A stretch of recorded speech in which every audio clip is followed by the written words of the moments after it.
Buongiorno, mi chiamo Lorin Veraselt, ho 16 anni e sono al liceo di Pasquale Paoli in Corti, in terminale L.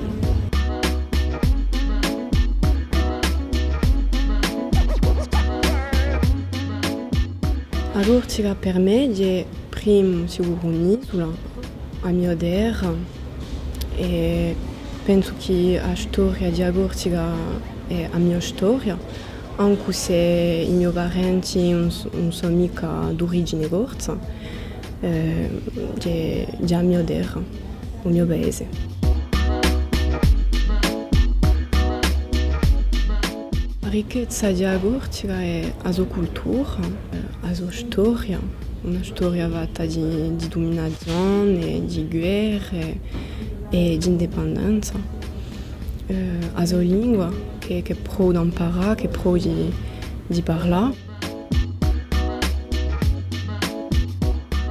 Come mi sento in Corsica? Mi sento in me, mi sento bene e voglio campare qui. Mi sento in casa.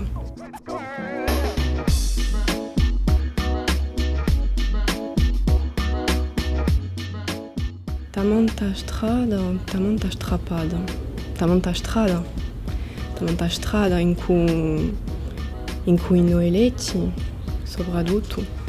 Tanta strada, penso che c'è una terra da bene, in cui dal punto di vista dell'economia e tutto questo, tanta strada.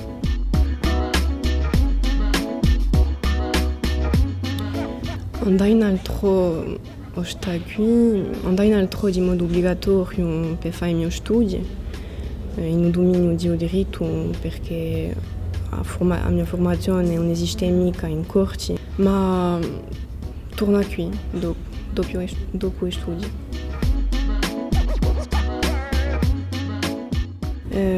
La bene per me qui, la bene in relazione con la bene di Corsica, forse in amministrazione, perché non in agricoltura, in questo dominio che mi interessa di noi. A Corsica in una parola, storia.